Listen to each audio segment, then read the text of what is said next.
mon père a balancé dans la discussion de groupe, ta maison de plage est réservée pour les retrouvailles 24 membres de la famille, 3 jours. Maman a ajouté, remplis le réfrigérateur et ne t'avise surtout pas de créer des histoires. J'ai répliqué, ce n'est pas possible.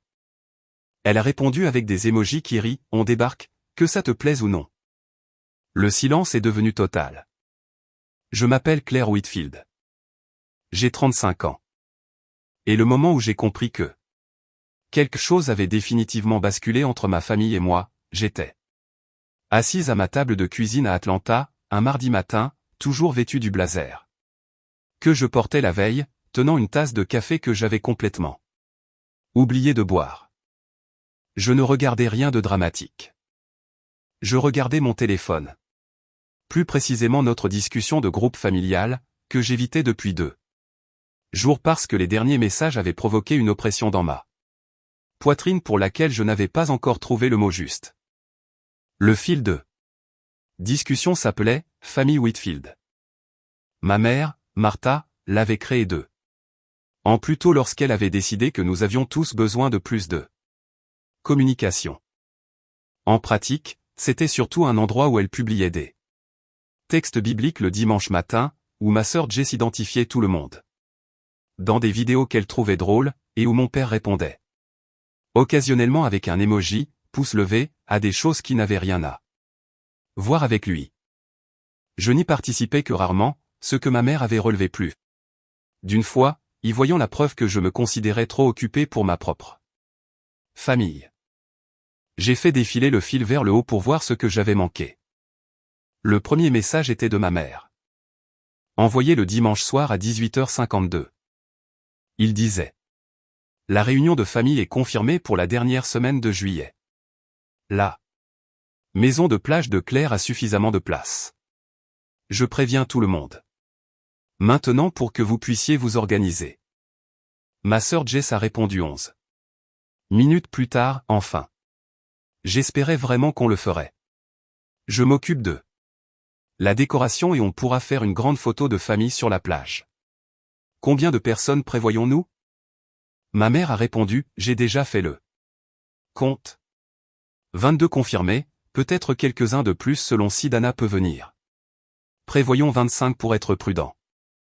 Ma tante Renée a écrit, Martha, tu es incroyable. Nous n'avons pas été tous ensemble depuis avant le confinement. Ça va être tellement beau. Mon oncle a posté un GIF de gens qui applaudissent. Jess a écrit, est-ce qu'on attribue les chambres dès maintenant pour qu'il n'y ait pas de confusion à l'arrivée? Ma mère a répondu, bonne idée. Je m'en occupe. Puis, 2 messages plus loin, elle a écrit, la grande chambre. À l'étage et pour Raymond et moi. Claire ne verra pas d'inconvénient. Elle sait que nous avons besoin du matelas confortable à cause du dos de ton père. J'ai lu cette phrase 2 fois. Puis j'ai posé ma tasse lentement parce que mes mains n'étaient pas aussi fermes que je l'aurais voulu. Ce n'était pas exactement de la rage, c'était quelque chose de plus froid. Cette désorientation particulière qui survient lorsqu'on découvre que sa propre vie a été organisée en son absence. Par des personnes qui ne pensaient pas que votre présence était nécessaire pour la planifier. Ma maison de plage, mon nom sur l'acte de propriété, mon prêt immobilier que je paie chaque mois, mes années de nuit blanches et de vacances sacrifiées, et les dossiers qui me retenaient à mon bureau après 22 heures les vendredis soirs pendant que les autres dînaient à l'extérieur. Et ma mère l'avait annoncé à 25 proches un dimanche soir, comme elle aurait confirmé un repas partage dans son propre jardin. Ma chambre. Elle s'était attribuée ma chambre dans une discussion de groupe avant même de m'adresser le moindre mot. Directement, aussi naturellement que si j'étais un détail qu'elle gérerait plus tard, une fois que les décisions importantes auraient été prises.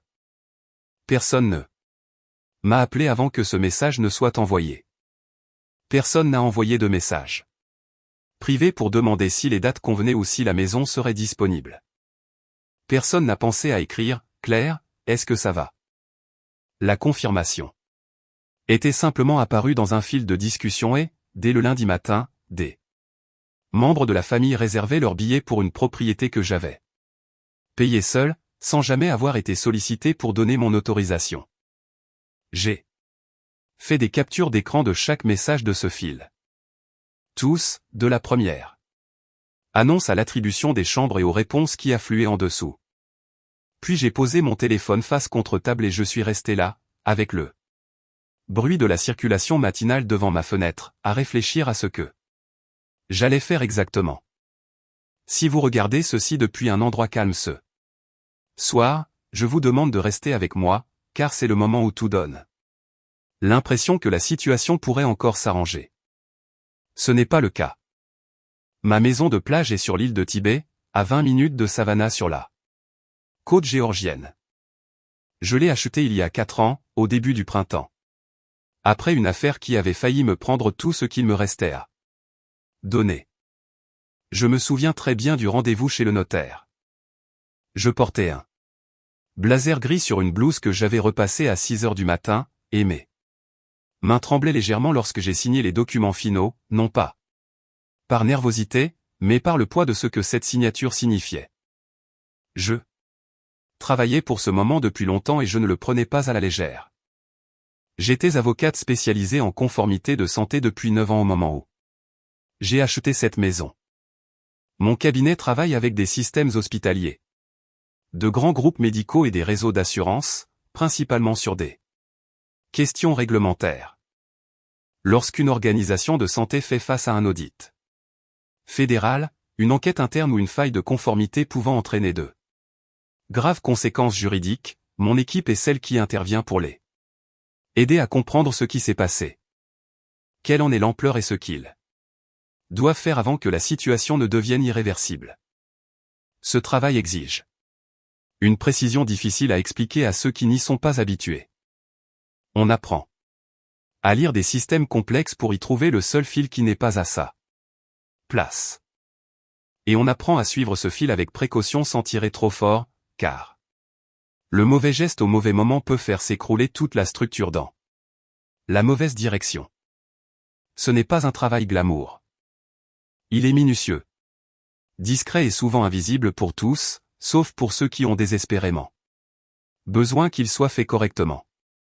L'année où j'ai acheté la maison, j'avais travaillé sur 2 enquêtes fédérales importantes impliquant des organisations clientes.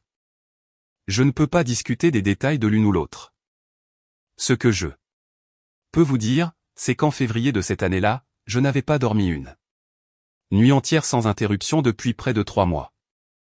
J'avais développé une réaction cutanée due au stress sur mes avant-bras que je cachais avec des manches longues lors des réunions avec les clients. J'avais annulé 4 week-ends avec ma meilleure amie, Donna, et j'avais mis fin à une relation avec un homme nommé Marcus, qui avait fini par se lasser de demander quand j'aurais du temps pour quelque chose qui ne soit pas une urgence professionnelle.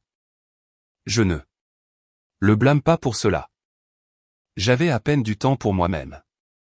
La maison était censée être la correction, pas un symbole de statut social, pas quelque chose à montrer à quiconque, un endroit au bord de l'eau où je pouvais m'asseoir sur une véranda sans que mon téléphone m'alerte et me rappeler que j'étais une personne. Avant d'être la solution au problème de quelqu'un d'autre. Je suis descendu l'après-midi de la signature avec un thermos de café et une couverture pliée. Sans autre plan que de m'asseoir sur la terrasse arrière et de regarder l'océan Atlantique jusqu'à ce que mes épaules redescendent de là où elles vivaient. Depuis 6 mois. Ça a fonctionné. Pour la première fois depuis plus longtemps que je ne pouvais m'en souvenir avec précision, j'ai ressenti quelque chose qui s'approchait de la paix. Ma famille était au courant de l'achat. La première réaction de ma mère avait été de dire que c'était gentil, puis de demander s'il y aurait de la place quand la famille voudrait venir visiter. J'avais sourié. Dit que nous trouverions une solution. Je pensais qu'elle parlait d'occasionnellement, un week-end par-ci par-là, une fête. Je n'avais pas compris que dans l'esprit de ma mère, nous trouverons une solution, était aussi proche d'un accord formel qu'elle en avait besoin. Martha Whitfield fonctionne par supposition. Elle ne demande pas. Elle annonce ses intentions et attend de voir qui est prêt à la corriger, sachant que la plupart des gens ne le sont pas. Elle n'est pas méchante de manière évidente. Elle ne hausse pas le ton et ne fait pas d'exigences directes. Elle se déplace simplement à travers les situations comme si son interprétation des événements était la bonne par défaut. Et elle a une façon de présenter votre résistance comme étant le problème, plutôt que son intrusion. J'avais observé cela toute ma vie, et j'avais appris, lentement et au prix fort, à le reconnaître pour ce que c'était. Mon père, Raymond, est un homme calme et sincèrement gentil qui a décidé, quelque part, durant la première décennie de son mariage, de laisser ma mère diriger. Non pas parce qu'il n'avait rien à offrir, mais parce que le conflit lui coûtait plus cher que le silence. Il aimait sa famille d'une manière constante et sans drame. Et il exprimait cet amour par sa présence plutôt que par son intervention. La difficulté avec cela, quand on est sa fille, est que sa présence sans intervention commence à ressembler à une permission pour tout ce qui se passe autour de vous. Ma sœur Jess a 3 ans de moins que moi, et elle a toujours évolué dans notre famille avec une aisance que j'ai remarquée très tôt et que je n'ai jamais pleinement comprise jusqu'à ce que je sois adulte. Elle n'était pas gâtée au sens évident. Elle travaillait dur sur les choses qui lui tenaient à cœur, mais elle avait grandi dans une version de notre famille qui s'adoucissait autour d'elle d'une manière qui ne s'était jamais vraiment adoucie autour de moi. Quand Jess avait besoin de quelque chose, ma mère trouvait un moyen de le lui fournir. Quand j'avais besoin de quelque chose, j'étais plus susceptible de recevoir une conversation sur ce que je pouvais faire pour moi-même. Je n'ai jamais envié Jess pour cela. La dynamique n'était pas de son fait, mais j'en étais consciente. De la même manière qu'on devient conscient d'un sol inégal après avoir trébuché assez souvent. Ma vie professionnelle avait toujours été quelque chose que ma mère traduisait plutôt qu'elle ne comprenait. Le titre d'avocate passait bien dans son cercle social. C'était la bonne réponse. Quand quelqu'un à l'église demandait comment allaient ses filles. Mais ce que le travail exigeait réellement de moi, les années, les nuits, la discipline particulière et implacable qu'il fallait pour établir sa crédibilité dans un domaine où les erreurs vous poursuivent, cette partie ne l'a jamais vraiment marqué. Pour Martha, j'avais une bonne carrière qui générait des revenus, ce qui signifiait que j'avais des capacités, ce qui signifiait que j'avais des choses à partager. Au fil des années depuis l'achat de la maison, les demandes sont arrivées régulièrement et sur des tons variés. La cousine de ma mère a demandé à amener ses petits-enfants pour une semaine en juin. Jess a mentionné la maison à des amis, et l'un d'eux m'a contacté directement pour un enterrement de vie de jeune fille. Ma tante Renée y a fait référence dans plusieurs conversations comme étant le genre d'endroit où toute la famille pourrait enfin se réunir. À chaque fois, j'avais été aussi clair que je le jugeais nécessaire. J'avais expliqué les politiques de l'association de propriétaires. J'avais expliqué les limites d'occupation. J'avais expliqué les ordonnances sur le bruit que l'association prenait au sérieux et appliquait par des avertissements. J'avais expliqué que j'avais besoin d'un préavis, de date confirmée et d'une liste d'invités claire avant de pouvoir dire oui à quoi que ce soit. Ils m'entendaient comme des gens entendent quelque chose qu'ils ont déjà décidé de contourner. Au moment où j'ai lu ce message dans le groupe de discussion, ce mardi matin dans ma cuisine d'Atlanta, j'avais déjà absorbé 1 an et demi de petites compressions. Un parent qui arrivait un week-end que je n'avais pas confirmé. Un matin où j'ai reçu un message d'un voisin disant qu'il y avait eu des plaintes pour tapage contre 2 propriétés dans la rue, aucune n'étant la mienne. Un appel du dimanche soir de ma mère me rappelant que la famille n'est pas une transaction, délivrée la même semaine où j'avais discrètement payé une réparation de plomberie chez mes parents sans qu'on me le demande ni qu'on me remercie. Chaque chose isolée semblait gérable. L'ensemble s'était accumulé en quelque chose que je n'avais pas encore osé nommer.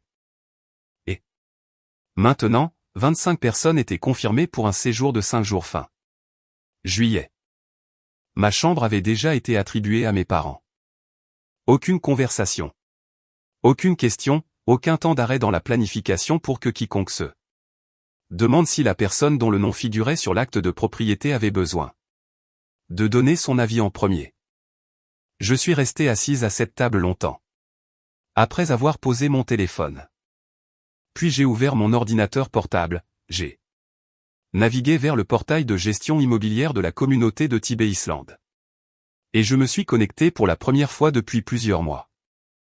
J'ai lu lentement les politiques d'occupation et d'invités. J'ai imprimé 2 pages. Je les ai pliées et posées à côté de ma tasse de café.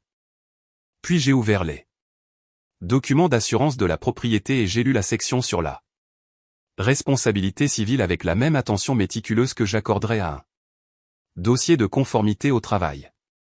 Je ne rédigeais pas un discours. Je n'écrivais pas de message pour le groupe. Je n'appelais pas ma mère pour m'expliquer ou lui demander de reconsidérer. Je lisais d'abord les documents parce que, selon mon expérience, c'est toujours là que se trouve la vérité. Je veux revenir un peu en arrière, car le message du groupe n'est pas sorti de nulle part. Les choses, comme ça n'arrive jamais par hasard. Au moment où un tel instant se présente à vous, il y a généralement une longue et silencieuse histoire en dessous que vous avez passé des années à vous dire être normale parce qu'elle était familière. J'ai grandi à Mâcon, en Géorgie, l'aîné de 2 filles dans un foyer organisé, pratiquant et résolument concentré sur les apparences. Mes parents n'étaient pas riches, mais ils étaient profondément investis dans l'idée d'être perçus comme stables, respectables et bien gérés. Mon père travaillait dans la gestion des installations pour le système scolaire du comté pendant 26 ans. Ma mère travaillait à temps partiel dans un bureau de facturation médicale jusqu'à ce que Jess et moi soyons au collège. Après cela, elle a géré le foyer et ses engagements bénévoles avec la même énergie exécutive qu'elle appliquait à tout. Elle organisait la collecte de fonds de l'église chaque printemps. Elle présidait le comité des événements de l'association de quartier pendant 11 ans. Elle gardait une maison propre, un calendrier bien rempli, et elle s'assurait que tout le monde autour d'elle comprenne que cela exigeait des efforts et que ces efforts rejaillissaient sur nous tous. En grandissant dans cette maison, le message que j'ai absorbé n'était pas compliqué, travailler dur, bien représenter la famille, ne pas créer de problèmes et s'assurer que les gens autour de vous puissent être fiers de ce qu'ils voient. J'ai pris cela au sérieux. Je n'étais pas une enfant difficile. J'étudiais. Je restais à l'écart des problèmes. J'ai obtenu une bourse académique partielle pour une université à Athènes et j'ai payé le reste moi-même grâce à des prêts et des petits boulots. Ma mère disait à ses amis que j'allais devenir avocate avant même que je l'aie pleinement décidé moi-même, ce que je trouvais motivant à l'époque. Plus tard, j'ai compris que sa fierté tenait toujours en partie à ce que mes accomplissements disaient d'elle. J'ai fini l'école de droit à 26 ans. J'ai passé le barreau dès ma première tentative. J'ai rejoint un cabinet de taille moyenne à Atlanta qui gérait du droit réglementaire de la santé et j'ai découvert en 18 mois environ que j'étais exceptionnellement doué pour la discipline particulière que le travail exigeait. Pas seulement compétente juridiquement, mais réellement faite pour ça. Je pouvais retenir de grandes quantités d'informations complexes et contradictoires et trouver le schéma à l'intérieur sans perdre mon calme. Je pouvais m'asseoir dans des pièces où les gens étaient effrayés, en colère et institutionnalisés, et maintenir assez de distance pour penser clairement. Cette compétence restait stable quand la pression est haute et que les enjeux sont réels n'est pas quelque chose que l'on peut apprendre totalement. Soit on en a les bases, soit on ne les a pas. Je les avais. Ce que je n'ai pas eu pendant longtemps, c'est le sentiment que ma famille le voyait. La relation de ma mère avec ma carrière suivait un schéma constant. Quand j'ai été promu associé principal, elle a demandé si cela signifiait que j'aurais des horaires plus normaux. Quand je suis devenu associé à 32 ans, elle a posté quelque chose de vague sur les réseaux sociaux, disant qu'elle était fière de ses filles sans mentionner l'accomplissement. Spécifiquement, quand je lui ai parlé d'un dossier important que mon équipe avait résolu favorablement après des mois de travail difficile, elle a écouté pendant environ 40 secondes. Puis a redirigé la conversation pour demander si je mangeais assez et si j'avais pensé à ce que je voulais dans 5 ans en termes de famille, pas une famille de carrière, une personnelle. J'ai appris à parler de mon travail par petites portions autour d'elle. J'ai appris à traduire les choses difficiles en résultats simples qu'elle pouvait traiter rapidement. J'ai gagné un gros dossier. Les choses ont bien tourné au travail cette semaine. L'équipe a fait du bon boulot. Elle hochait la tête et disait, c'est merveilleux, Claire. Puis elle demandait autre chose. Je me disais qu'elle ne comprenait tout simplement pas le domaine, ce qui était vrai. Ce que je n'ai pas admis pendant longtemps, c'est qu'elle n'essayait même pas. Il y a une différence entre ne pas savoir quelque chose et ne pas se soucier assez d'eux. Demander. Mon père était plus chaleureux en ce qui concerne mon travail. Mais sa chaleur était générale plutôt que spécifique.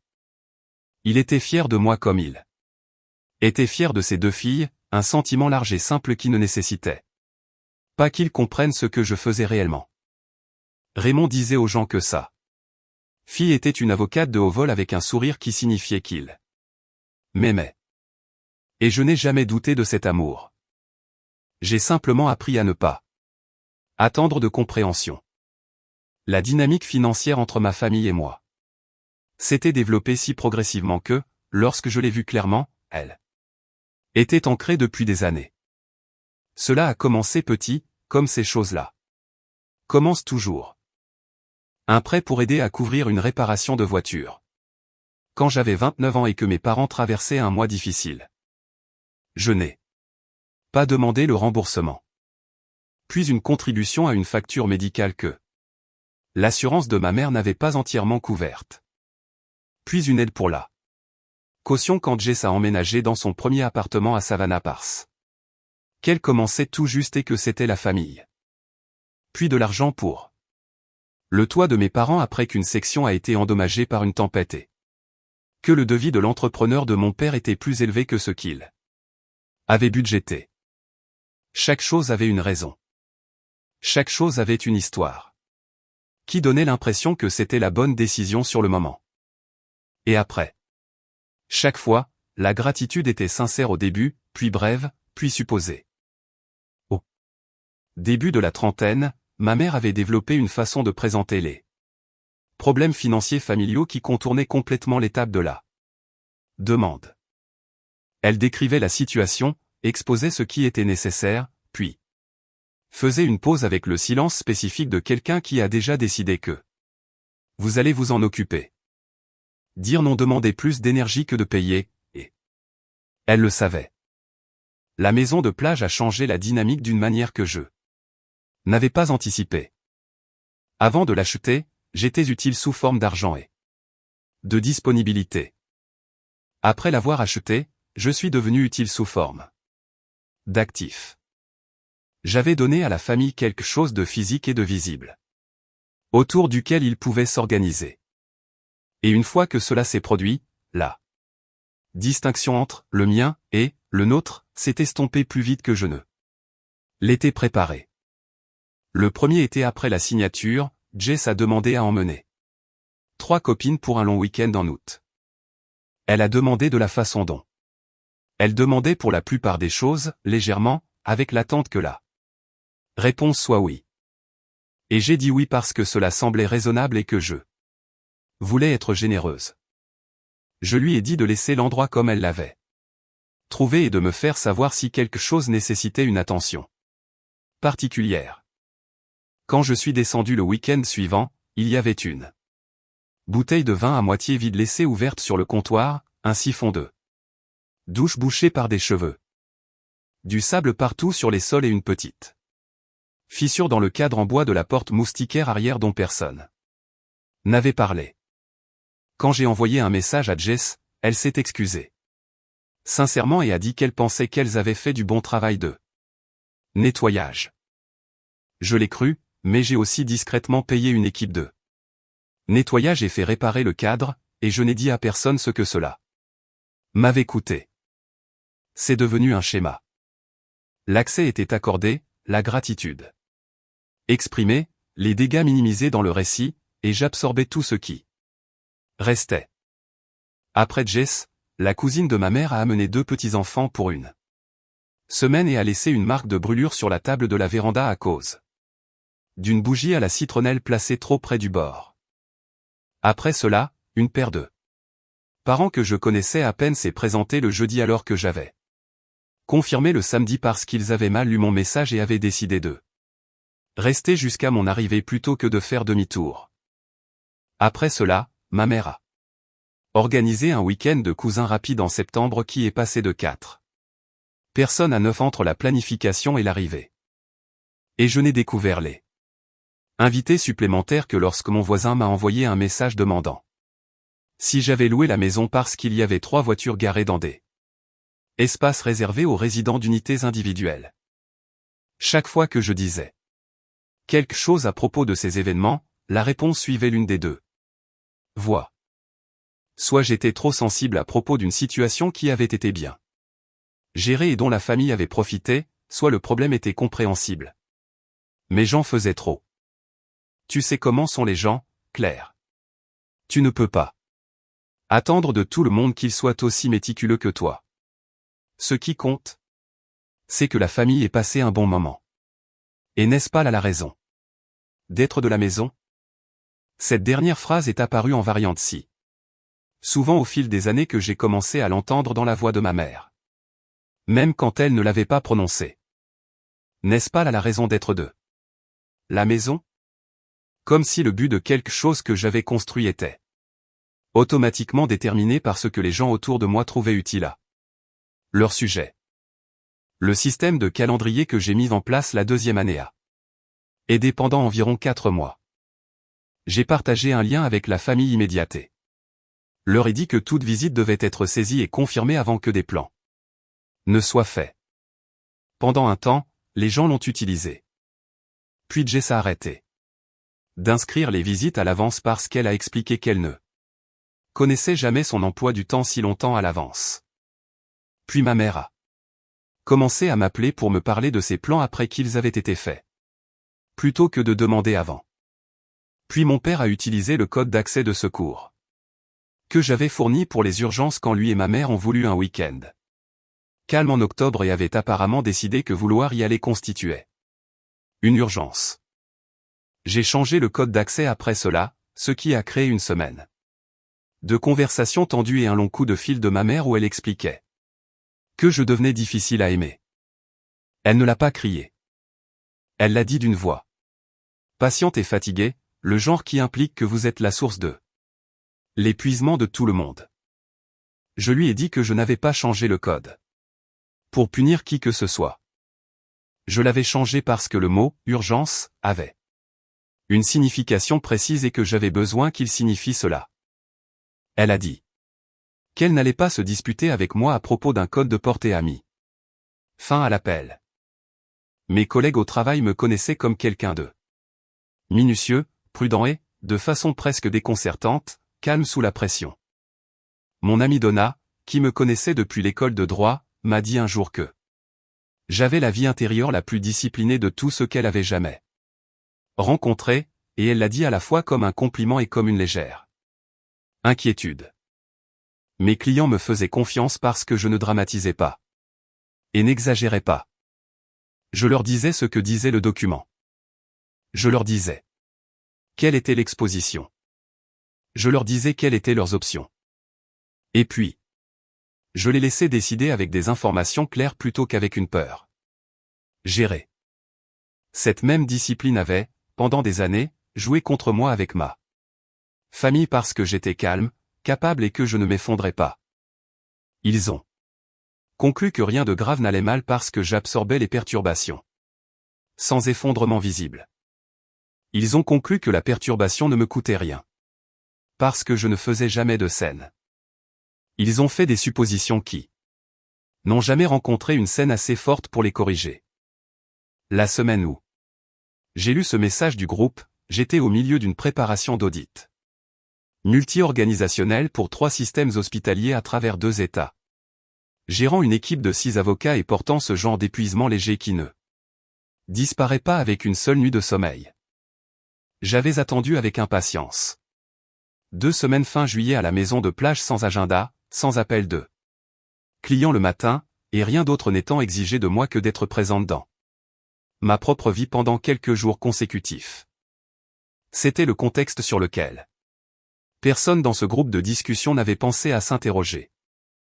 Il ne savait pas parce qu'il n'avait pas demandé.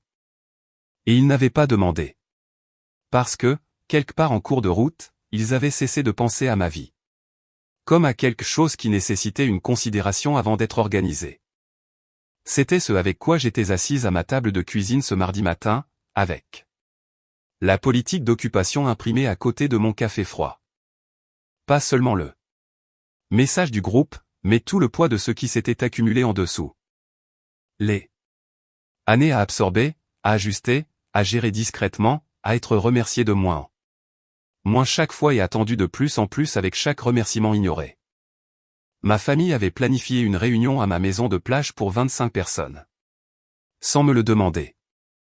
Ma mère s'était attribué ma chambre. Le fil de discussion était plein de logistique et d'enthousiasme, sans une seule question adressée à moi.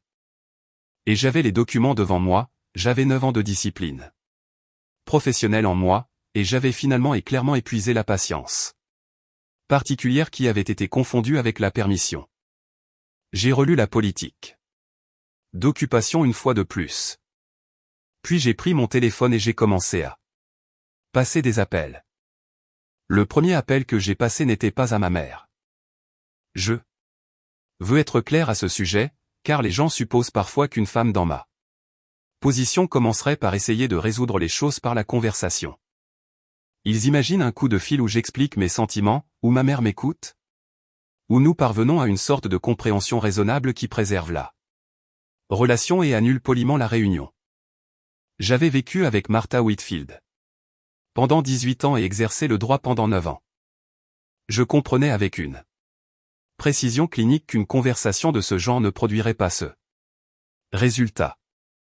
Ce qu'elle produirait, c'était un échange de 2 heures où mes préoccupations seraient reformulées comme de l'égoïsme. Mes limites seraient décrites comme du rejet et, à la fin, je serais celle qui s'excuserait d'avoir causé des difficultés. Donc, je n'ai pas appelé ma mère en premier. J'ai appelé le bureau de gestion immobilière de Whitfield Landing sur l'île de Tibet. La femme qui a répondu s'appelait Sandra et je lui avais parlé 2 fois auparavant. Pour des questions administratives mineures.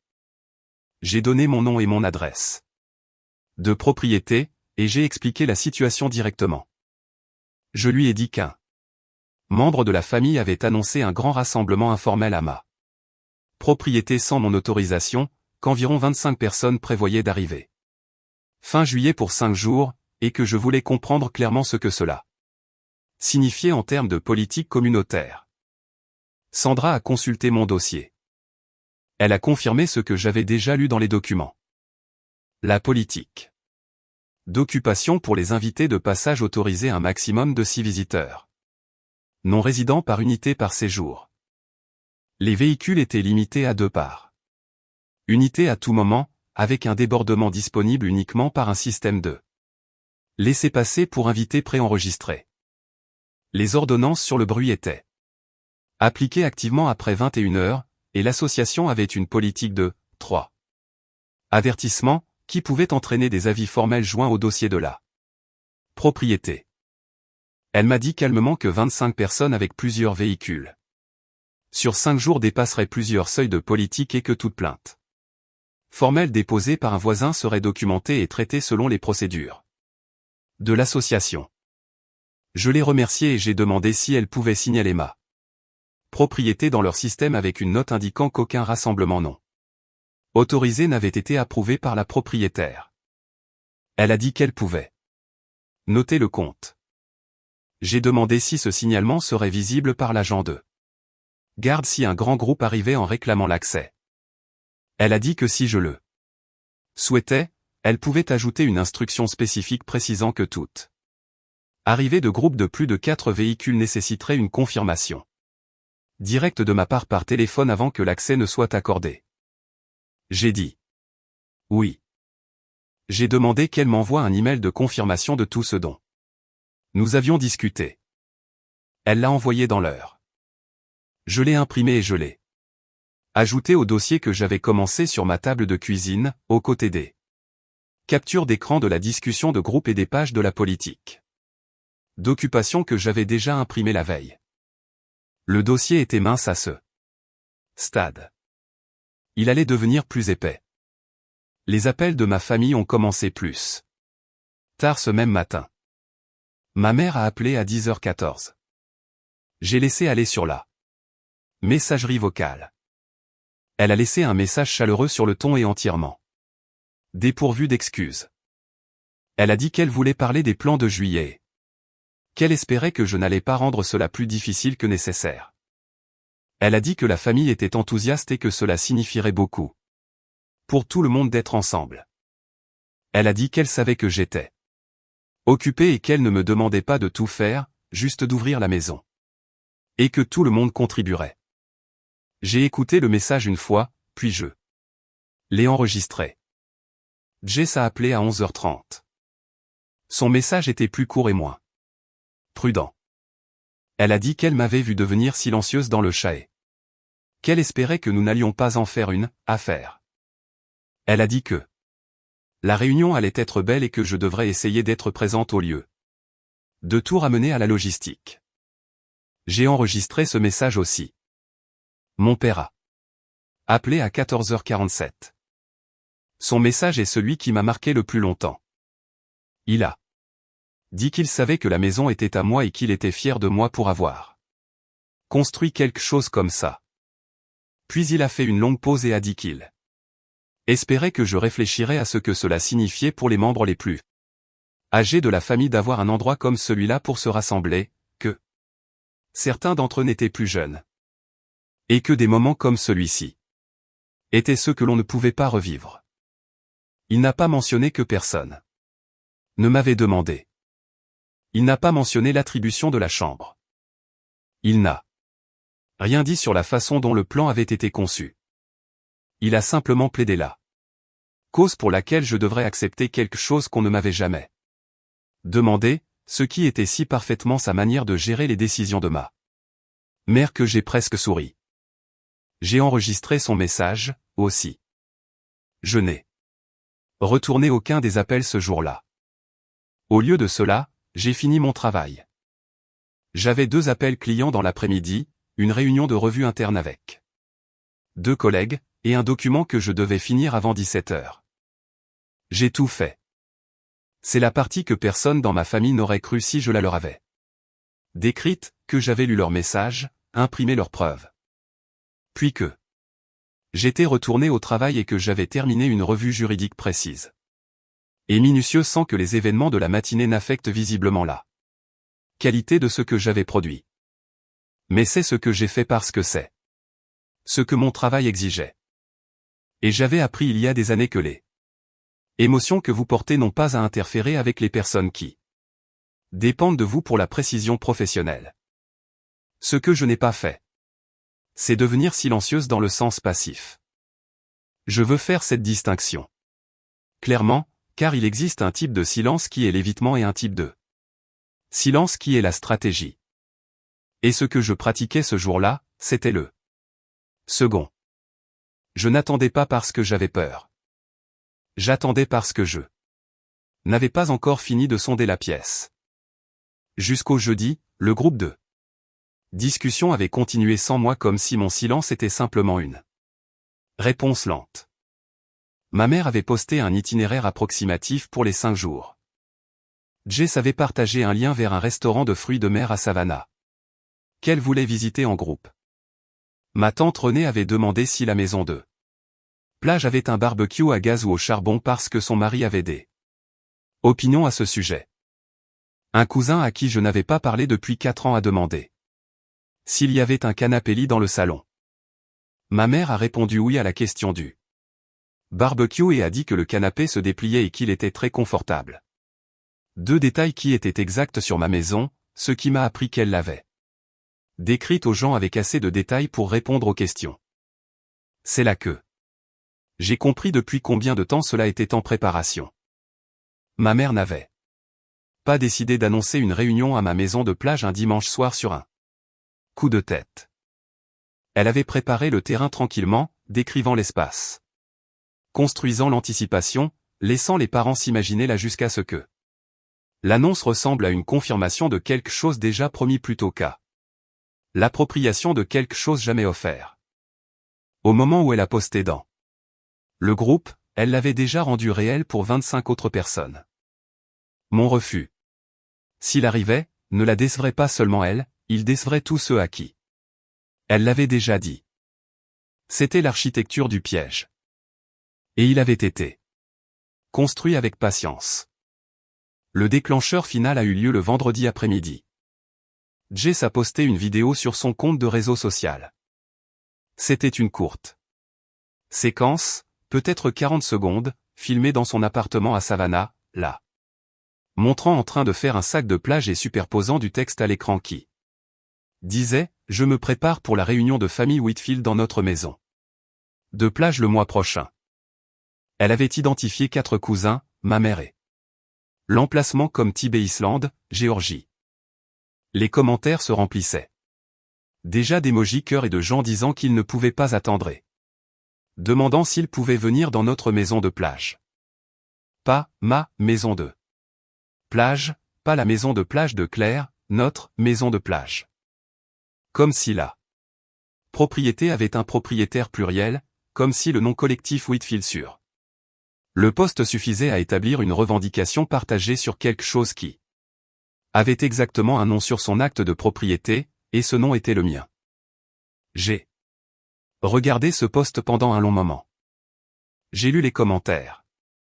J'ai pensé aux gens qui allaient le voir. Des gens qui ne me connaissaient pas, qui classeraient cette maison dans leur compréhension du monde comme une propriété familiale, un actif partagé, un endroit qui appartenait à tous par vertu de nom, de famille et de proximité avec moi. Puis j'ai fait une capture d'écran, je l'ai ajouté au dossier et j'ai senti quelque chose s'installer en moi que je reconnaissais du travail. C'était le sentiment qui vient après le point de non-retour quand la situation est clairement définie et que la voie à suivre a cessé d'être une question. Dans une enquête de conformité, ce sentiment signifie que vous en avez vu assez. Vous savez ce qui s'est passé. Vous savez ce qui doit se passer ensuite. Le temps de la collecte d'informations est terminé. Et le temps de l'action structurée et délibérée a commencé. Je n'allais pas m'expliquer. Je n'allais pas envoyer un long message au groupe de discussion sur mes sentiments, mes limites et mes années à être prises pour acquises. Je n'allais pas avoir la conversation téléphonique de 2 heures avec ma mère qui se terminait par des excuses. Je n'allais pas adoucir ma position par là. Conversation jusqu'à ce qu'elle devienne quelque chose autour de laquelle je pouvais être géré. J'allais faire ce que je faisais professionnellement. J'allais laisser les faits documentés faire le travail. Au cours des jours suivants, j'ai traversé une liste tranquille d'étapes. J'ai rappelé Sandra au bureau de gestion immobilière et j'ai demandé à restreindre formellement l'accès à mon unité pour une plage de date spécifique. Elle m'a guidé à travers le processus. J'ai soumis la demande par écrit et j'ai reçu un numéro de confirmation. Ma propriété nécessiterait une autorisation directe du propriétaire pour tout accès de visiteurs pendant la dernière semaine de juillet. Indépendamment de ce que les visiteurs prétendaient sur une permission préalable, le portail ne s'ouvrirait pas sans ma confirmation. J'ai envoyé l'email de confirmation à mes archives personnelles et j'en ai ajouté une copie imprimée au dossier. J'ai contacté mon agent d'assurance habitation et j'ai eu une brève conversation sur la couverture de responsabilité pour des événements impliquant des non-résidents. Je n'ai pas décrit la situation en détail. J'ai posé mes questions, reçu mes réponses et remercié J'ai ajouté une note au dossier. J'ai changé le code de la serrure intelligente sur la porte d'entrée et le panneau du portail arrière. Les nouveaux codes n'étaient connus que de moi. Je les ai testés depuis mon téléphone et j'ai confirmé que les serrures fonctionnaient. J'ai réinitialisé l'accès à distance du thermostat afin qu'aucun appareil précédemment enregistré ne puisse ajuster les réglages à distance, car Jess avait connecté son téléphone au système lors d'une visite 2 étés plus tôt et je n'avais jamais supprimé son accès. Je n'ai rien posté sur les réseaux sociaux. Je n'ai pas répondu au groupe de discussion. Je n'ai pas retourné les deuxième ou troisième appels de ma mère ou le message de suivi de Jess demandant pourquoi j'étais devenue si silencieuse. J'ai laissé le silence faire son travail, qui était de maintenir l'espace exactement là où j'en avais besoin. Pendant que je finissais de me préparer, il y avait une dernière chose à faire. Et cela exigeait le plus grand soin. J'ai appelé mon collègue, James, un avocat spécialisé en immobilier que je connaissais depuis 6 ans, et je lui ai posé une question simple. Si un tiers revendique publiquement une propriété partielle, via des réseaux sociaux et une communication familiale partagée, et si ces revendications ont été faites à plusieurs reprises et sans correction dans un dossier documenté, y a-t-il un point auquel ce schéma crée une ambiguïté juridique méritant d'être traité formellement? Il est resté silencieux pendant un moment. Puis il a dit, dans la plupart des juridictions, non, un acte est un acte. Mais si vous voulez être minutieuse, une notification formelle écrite envoyée aux parties faisant les revendications établissant que la propriété est détenue uniquement par vous et qu'aucun accord d'accès partagé n'existe, serait une documentation propre à avoir. J'ai demandé qu'il en rédige une. Rien d'agressif, rien de menaçant.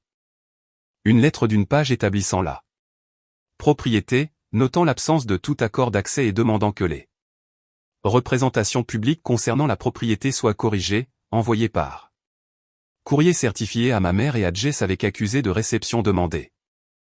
James a demandé si j'étais sûr de vouloir formaliser cela à ce niveau avec des membres de la famille. Je lui ai dit que, selon mon expérience professionnelle, les situations qui devenaient les plus dommageables étaient celles qui restaient informelles le plus longtemps. Que la clarté tôt, même quand elle était inconfortable, coûtait moins cher que la clarté tard, quand les dommages étaient déjà faits. Il m'a envoyé le brouillon à la fin de la journée du vendredi. Je l'ai révisé, j'ai fait 2 petites modifications et j'ai signé. Les lettres certifiées sont parties le lundi matin. Le mercredi, je n'attendrai plus que ma famille comprenne ce que « non » voulait dire. Le vendredi, il n'aurait pas besoin que je l'explique. Les lettres certifiées sont arrivées le mercredi. Je le sais parce que ma mère m'a appelé à 8h47 du matin et que la qualité de sa voix était différente de tout ce que j'avais entendu d'elle auparavant. Pas plus forte, en fait plus calme. Le genre de calme qui signifie que quelqu'un travaille très dur pour contrôler quelque chose qui essaie de sortir de travers. Elle a dit, Claire, il y a une lettre ici venant d'un avocat.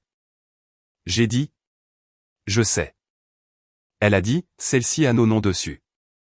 Les miens et ceux de ta sœur. J'ai dit, oui. Elle a dit, tu as envoyé une lettre juridique à ta propre mère. Je lui ai dit que la lettre expliquait que la maison de plage était uniquement détenue par moi, qu'aucun accord d'accès partagé n'existait. Qu'aucun rassemblement familial n'avait été approuvé pour la dernière semaine de juillet et que toute représentation publique suggérant le contraire devait être corrigée. Je lui ai dit que ce n'était pas une menace.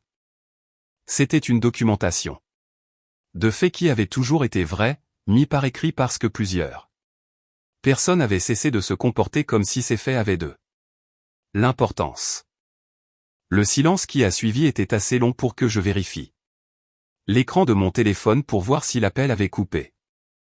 Puis ma mère a dit, « Je ne peux pas croire que tu ferais cela à ta famille. » J'ai dit, « J'ai envoyé une lettre, maman. Je ne t'ai rien pris. J'ai documenté que la maison de plage m'appartient, ce qui a toujours été vrai. Elle a dit, tu nous as fait sentir comme des criminels. Je lui ai dit que la lettre ne concernait pas les sentiments. Il s'agissait de clarté. Elle a raccroché. Jess a appelé 4 minutes plus tard, et elle n'était pas calme du tout.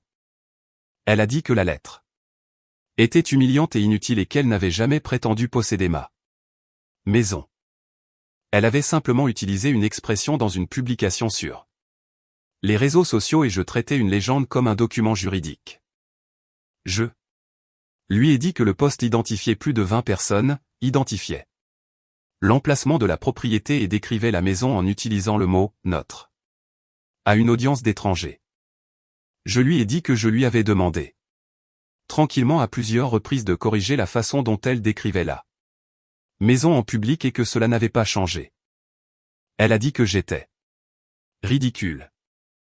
J'ai dit que j'étais précise, ce qui n'était pas la même chose, et j'ai laissé le silence après cela s'installer sans le remplir. Elle a dit qu'elle supprimait le post. Je l'ai remercié et j'ai mis fin à l'appel. Le jeudi après-midi, le groupe de discussion était devenu plus silencieux qu'il ne l'avait été depuis des semaines. Les postes d'itinéraire se sont arrêtés. Le lien du restaurant est resté sans réponse. Ma tante Renée a envoyé un message unique, disant qu'elle espérait que tout allait bien, auquel personne n'a répondu directement. J'ai observé le fil sans commenter. Je pouvais sentir l'incertitude se propager à travers lui, la lente et inconfortable reconnaissance que quelque chose dans le plan avait été construit sur un terrain moins solide que ce que tout le monde avait été amené à croire. Mon père a appelé le jeudi soir. Il avait lu la lettre d'ici là, et sa voix portait la fatigue spécifique d'un homme qui avait discrètement su que quelque chose n'allait pas depuis plus longtemps qu'il ne l'avait admis. Il n'a pas défendu ce que ma mère avait fait. Il ne s'en est pas non plus excusé. Il a dit qu'il pensait que peut-être tout le monde avait besoin de prendre du recul et de laisser les choses se refroidir. Je lui ai dit que c'était raisonnable. Il a demandé s'il y avait une version des plans de juillet qui pourrait encore fonctionner. Je lui ai dit que toute visite de tout membre de la famille pour toute durée nécessiterait une conversation directe avec moi, un préavis, une liste d'invités confirmés et mon accord explicite avant que tout plan ne soit partagé avec quelqu'un d'autre. Il a dit que cela semblait juste. J'ai dit que cela avait toujours été juste.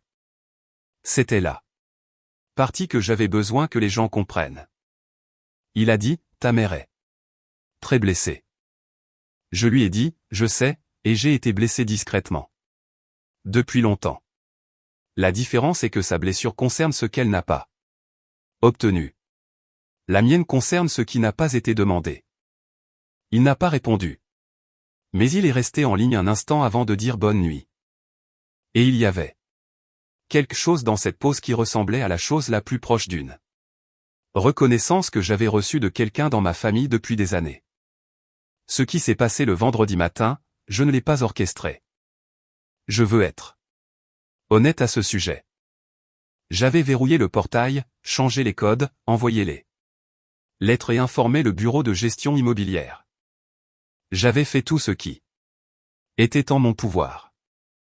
Ce qui s'est passé ensuite était la conséquence de ma mère décidant qu'aucune de ces choses n'était réelle. Martha Whitfield avait passé 40 ans à être la personne dont les décisions prévalaient. Elle avait survécu aux objections, adouci la résistance et redirigé la dissidence jusqu'à ce qu'elle devienne de la conformité. Elle l'avait fait avec mon père pendant des décennies. Elle l'avait fait avec moi pendant la majeure partie de ma vie. Et elle avait apparemment décidé, après que le choc de la lettre certifiée soit dissipé, que ce que j'avais fait était un étalage d'émotions qui finirait par passer. Que si elle attendait assez longtemps et continuait à avancer, je finirais par plier comme j'avais toujours plié. Que le portail s'ouvrirait parce qu'il l'avait toujours fait. Le vendredi matin, 17 voitures sont arrivées à l'entrée de Whitfield Landing sur l'île de Tibet.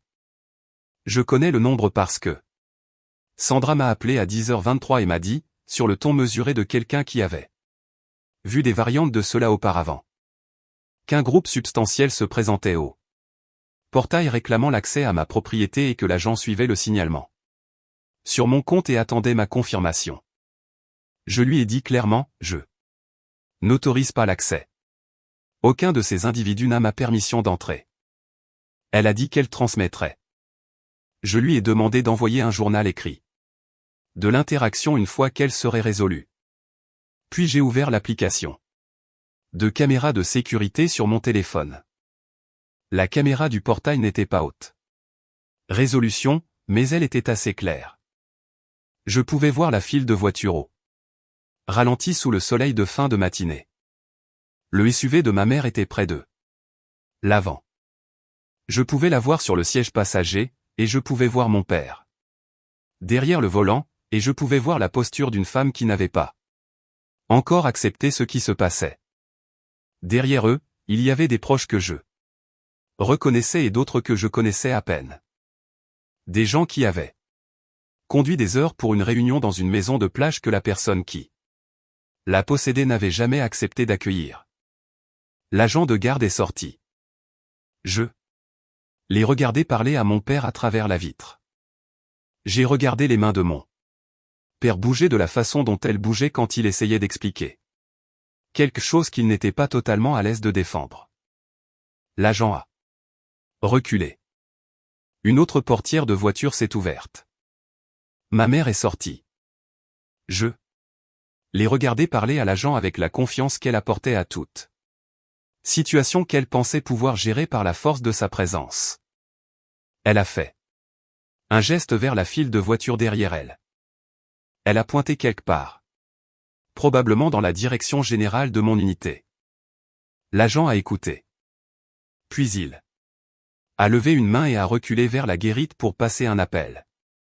Cet appel est arrivé jusqu'à moi. C'était Sandra encore. Elle m'a dit que la femme, s'identifiant comme ma mère, insistait sur le fait qu'un malentendu s'était produit et que le propriétaire de la propriété avait approuvé la visite et avait simplement oublié de mettre à jour le système. Elle a demandé pour ses dossiers si c'était exact. J'ai dit non. Il n'y avait aucun malentendu. La visite n'a jamais été approuvée. J'ai envoyé une lettre certifiée à ma mère et à ma sœur. Plus tôt cette semaine, établissant ce fait par écrit. Sandra a dit, compris. Je vais en informer l'agent. J'ai regardé le portail rester fermé. Ce qui s'est passé dans les 20 minutes suivantes, je ne pouvais pas le voir pleinement à la caméra, mais je n'en avais pas besoin. J'ai reçu des messages textes qui l'ont reconstitué assez clairement. Ma cousine Dana, que j'avais toujours aimée, et qui était descendue de Jacksonville avec son mari et ses 2 enfants, m'a envoyé un message privé. Elle a dit qu'elle était debout devant sa voiture et qu'elle était très confuse et qu'elle était désolée d'être venue parce qu'elle avait sincèrement cru que c'était organisé. Elle a demandé si je pouvais lui dire ce qui s'était réellement passé. Je l'ai appelé directement. Je lui ai dit la vérité dans un langage simple. Je lui ai dit qu'aucun arrangement n'avait été fait, que ma mère avait annoncé la réunion sans me parler, que j'avais envoyé une lettre certifiée établissant les faits, et que le portail était fermé parce que je n'avais pas autorisé l'accès. Je lui ai dit que je n'étais pas en colère contre elle personnellement. Elle avait été informée que la maison était disponible et elle avait fait confiance à cela. Elle est restée silencieuse un moment. Puis elle a dit, est-ce qu'elle t'a seulement demandé? J'ai dit non. Autre pause. Elle a dit, j'ai demandé 2 fois à ta mère si tu avais confirmé. Et elle a dit que vous 2 aviez parlé et que c'était bon. J'ai demandé spécifiquement parce que cela semblait être une grosse demande. J'ai dit que nous n'avions pas parlé. Il n'y a eu aucune conversation. Je l'ai entendu expirer. Puis elle a dit qu'elle allait retourner à sa voiture et trouver un hôtel. Elle a dit qu'elle était désolée. Je lui ai dit qu'elle n'avait rien à s'excuser. Au cours de l'heure suivante, j'ai reçu des variantes de cette conversation 4 fois de plus. Un cousin qui a dit que ma mère lui avait dit que j'étais enthousiaste à l'idée d'accueillir. Une tante qui avait demandé directement à Jess si la maison était confirmée et s'était fait répondre. Oui, absolument. Un proche qui a dit qu'il s'était senti incertain mais qu'il supposait que Martha n'annoncerait pas quelque chose à toute la famille sans l'avoir éclairci. C'était la chose que personne ne pouvait dépasser une fois que le portail restait fermé. Pas la porte verrouillée elle-même, pas l'intervention de la gestion immobilière. La question qui a continué à faire surface, debout, dans un parking à l'extérieur d'une communauté fermée dans la chaleur de juillet, était la même que celle que ma cousine Dana avait posée en premier. Est-ce qu'elle t'a seulement demandé? Et la réponse, atterrissant devant des témoins qui avaient conduit depuis 4 états différents, était non. Ma mère a passé 7 heures au portail à essayer de me joindre. Elle a appelé 6 fois. Je n'ai pas répondu. Elle a envoyé 3 messages disant qu'il y avait eu un malentendu et que je devais le réparer. J'ai lu chaque message, je les ai enregistrés et je n'ai pas répondu. Mon père a appelé une fois et a laissé un message vocal me demandant tranquillement de décrocher. Je l'ai enregistré. Aussi. À 11h52, Jess m'a envoyé un message qui était différent de tout le reste. C'était court. Il disait, les gens demandent pourquoi maman a dit que c'était confirmé quand ça ne l'était pas. Je ne sais pas quoi leur dire. J'ai écrit 2 phrases. J'ai dit, dis-leur la vérité. Qu'il n'avait jamais été confirmé parce qu'elle n'avait jamais demandé. J'ai posé mon téléphone face contre table dans ma cuisine à Atlanta et j'ai regardé par la fenêtre la matinée ordinaire se poursuivre à l'extérieur. La rue était calme. Un voisin promenait un chien. Un camion de livraison a tourné au ralenti brièvement puis est reparti. Ma famille était debout devant un portail sur l'île de Tibet. 22. Proche ou plus dans 17 voitures, tenant des glacières et des sacs de plage et des attentes que ma mère avait construites pour eux sur une base qu'elle n'avait jamais pris la peine d'éclaircir avec la personne qui possédait le sol en dessous. Je n'étais pas allé au portail. Je n'avais pas fait de scène. Je n'avais pas prononcé de discours ou envoyé de messages colériques ou appelé ma mère pour lui dire tout ce que j'avais absorbé pendant des années. J'avais simplement fait ce que j'avais appris à faire professionnellement, ce qui était de laisser les faits documentés être présents au moment où il était nécessaire, puis de les laisser faire leur travail sans interférence. Le portail était fermé. C'était suffisant. Les retombées ne sont pas arrivées tout en même temps. Elles sont venues par couches, la façon dont les conséquences arrivent généralement quand la chose qui les a causées est construite depuis longtemps. Le vendredi après-midi, le groupe de discussion s'était effectivement effondré. Les postes d'itinéraire, les liens de restaurant, les attributions de chambre, les questions de barbecue, tout cela est resté sans réponse dans un fil qui était passé de 20 participants actifs à presque le silence en l'espace d'une matinée. Quelques proches ont posté des messages brefs disant qu'ils rentraient chez eux. Un cousin a écrit qu'il espérait que tout le monde rentrerait en sécurité. Ma tante Renée, qui avait appelé la réunion, belle, avant qu'elle n'arrive, n'a rien posté du tout. Ma mère n'a rien posté non plus. Ce silence de sa part était plus fort que tout le reste dans le fil. Les hôtels sur et autour de l'île de Tibet un vendredi d'été étaient chers et largement complets. Je le sais parce que Dana m'a envoyé un message plus tard ce soir-là depuis une chambre qu'elle avait trouvée à 40 minutes à l'intérieur des terres et elle a mentionné le tarif avec le genre d'humour résigné de quelqu'un essayant de traiter une journée absurde sans perdre son calme totalement. Elle a dit que son mari allait bien et que ses enfants avaient été informés que c'était une aventure. Elle a dit qu'elle allait moins bien, mais qu'elle y travaillait. Je l'ai remercié de m'avoir contacté. Et je lui ai dit que j'étais désolé que la journée se soit déroulée ainsi. Elle a répondu, ne t'excuse pas. Tu n'as pas fait ça. Ce message a compté pour moi plus que je ne l'avais prévu. Au cours de la semaine suivante, j'ai eu des nouvelles de plusieurs proches en privé, pas tous, et pas avec une grâce uniforme, mais assez pour comprendre que l'histoire que ma mère avait racontée s'était fissurée d'une manière spécifique. Les gens lui avaient demandé directement, debout à ce portail, si elle avait confirmé la visite avec moi. Les réponses qu'elle a données étaient assez incohérentes pour qu'au moins 4 personnes partent incertaines. Au moment où ces mêmes personnes m'ont contacté, elles ne demandaient pas si j'avais eu tort de fermer le portail. Elles demandaient depuis combien de temps cela arrivait. Mon cousin Marcus, qui était plus âgé que moi et qui connaissait ma mère mieux que la plupart des proches plus jeune, m'a appelé le mardi suivant. Il était mesuré et direct, ce que j'ai apprécié. Il a dit qu'il voulait comprendre ce qu'il avait manqué. Je lui ai raconté la version courte, qui était assez longue pour prendre 20 minutes. Quand j'ai fini, il est resté silencieux un moment. Puis il a dit qu'il avait remarqué au fil des années que Martha parlait de ma maison de la façon dont les gens parlaient des choses qui leur appartenaient. Il a dit qu'il avait supposé que c'était juste une façon de parler. Je lui ai dit que ce n'était pas une façon de parler. C'était un schéma de comportement qui durait depuis des années.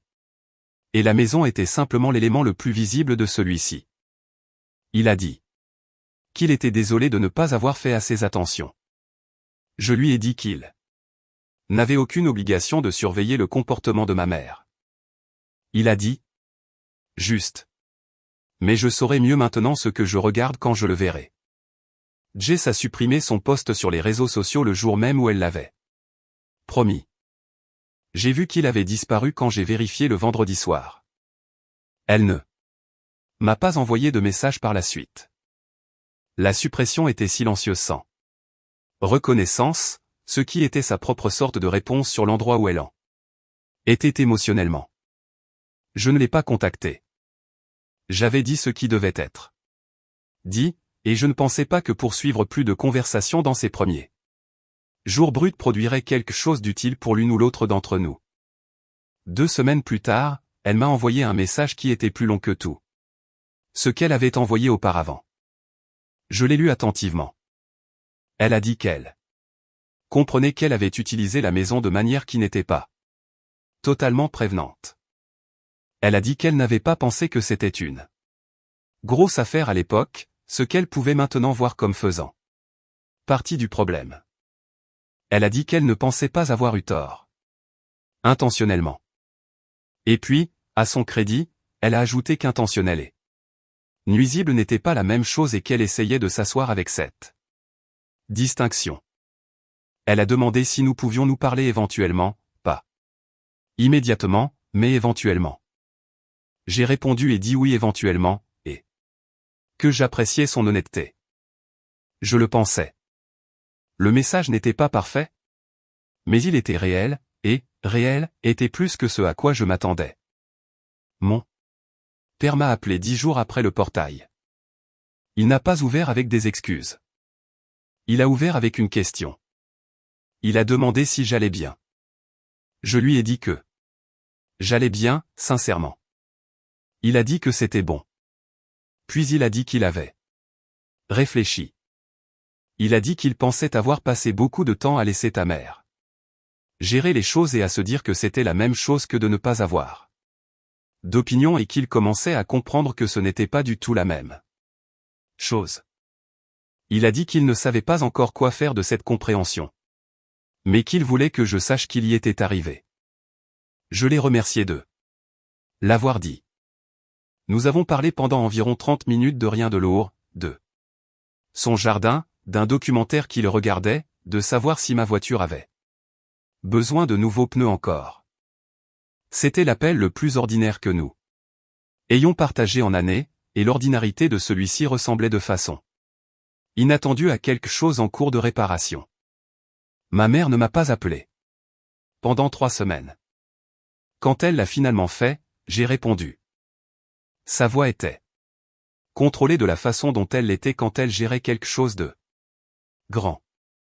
Elle n'a pas ouvert avec de la responsabilité. Elle a ouvert avec une déclaration sur la difficulté des dernières semaines pour la famille. Dite d'une manière qui me positionnait comme la source de la difficulté. J'ai écouté. Sans interrompre. Puis je lui ai dit, aussi calmement que je pouvais le gérer, que la difficulté avait commencé au moment où elle a annoncé un rassemblement chez moi sans me demander et que tout ce qui avait suivi avait été une conséquence de ce choix, non de ma réponse à celui-ci. Elle a dit qu'elle pensait que je serais heureuse d'avoir la famille ensemble. J'ai dit, tu pensais que j'irais avec une fois que tu l'avais déjà dit à tout le monde. C'est différent de penser que je serais heureuse. Elle est restée silencieuse. Je lui ai dit que je n'étais pas intéressé par une longue dispute. Je lui ai dit que ce dont j'avais besoin pour aller de l'avant était simple. Tout contact avec la maison de plage, toute demande impliquant mon temps, mon argent ou ma propriété, devait commencer par une question directe à moi, une vraie qui attendait une vraie réponse avant que tout plan ne soit fait. Je lui ai dit que ce n'était pas une punition.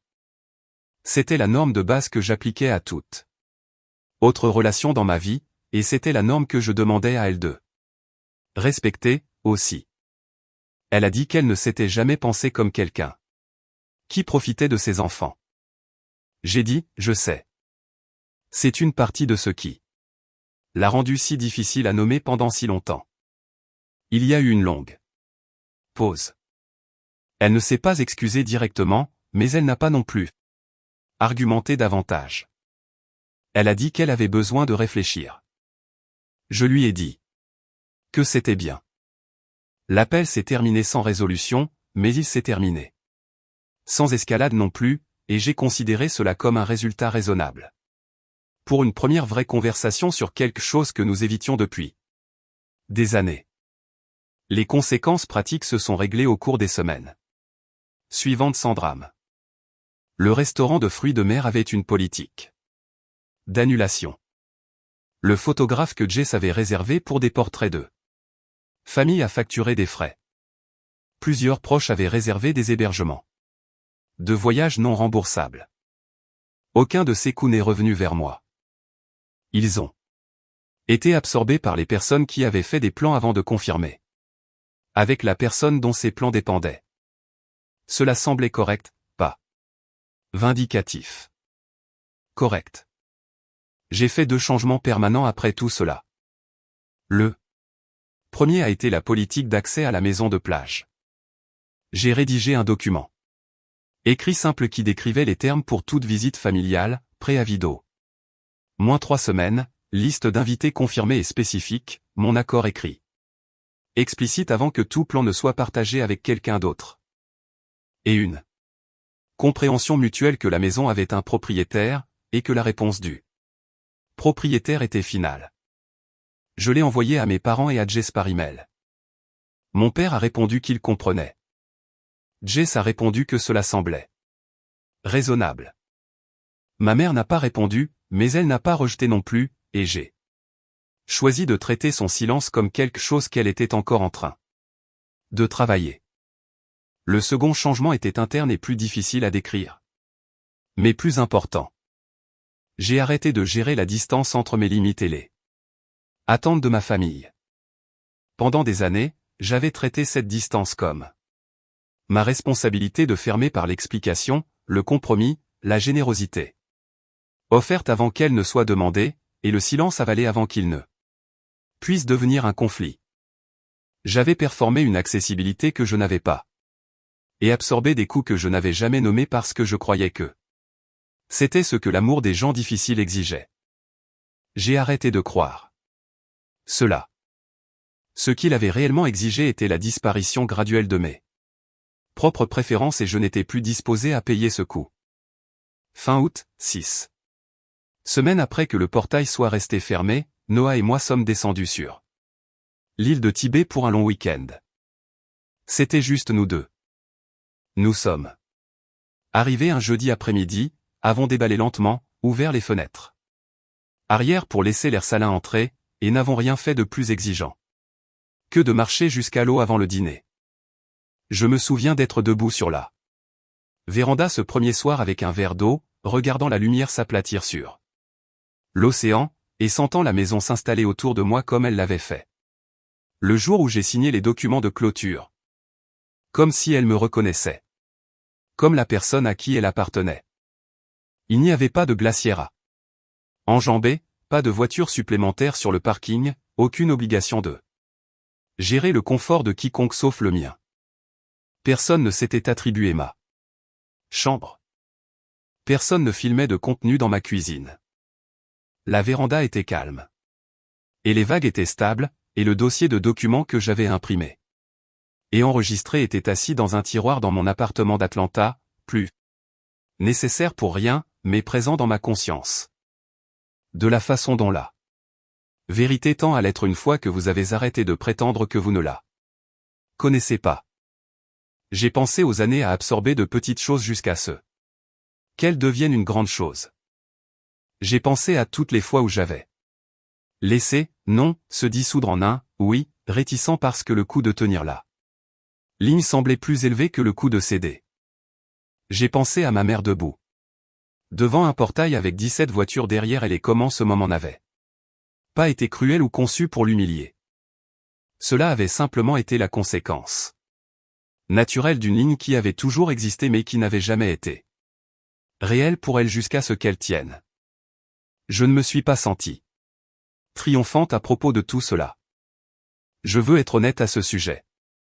Il n'y avait aucune satisfaction dans l'image de proches dans des chambres d'hôtel hors de prix ou ma mère dans un parking avec ses plans effondrés autour d'elle.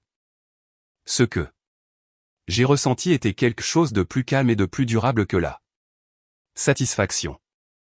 C'était le sentiment d'avoir dit la vérité au bon moment de la bonne manière et puis de laisser les faits être présents sans embellissement. C'était le sentiment d'avoir fait la chose que j'avais été formé à faire et de découvrir avec un certain soulagement que cela fonctionnait dans la vie aussi. Bien que cela fonctionnait dans le droit.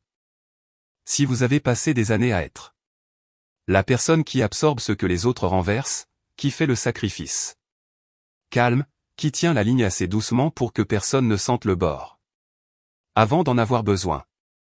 Je veux que vous sachiez qu'il existe une version de votre histoire où la ligne tient, où vous n'avez pas à crier pour être entendu. Où les documents parlent et le portail reste fermé.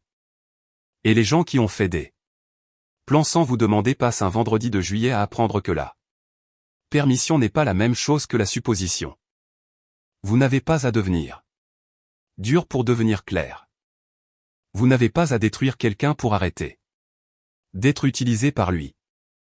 Vous devez seulement le signifier quand vous dites non. Et puis laisser le monde s'ajuster à la version de vous qui le fait. J'ai appris cela à 35 ans, debout sur une véranda en Géorgie avec l'Atlantique devant moi et la porte verrouillée derrière moi et mon nom, seulement mon nom sur l'acte. C'était suffisant. Cela avait toujours été suffisant. J'y ai finalement cru. Si cette histoire a atteint quelque chose en vous ce soir, je suis heureuse qu'elle vous ait trouvé. Ce sont le genre de choses que nous ne disons pas toujours à voix haute mais portons pendant longtemps. Si vous avez déjà été sous-estimé par les gens qui étaient censés vous connaître le mieux, laissez un mot dans les commentaires. Juste un mot. Vous saurez lequel c'est.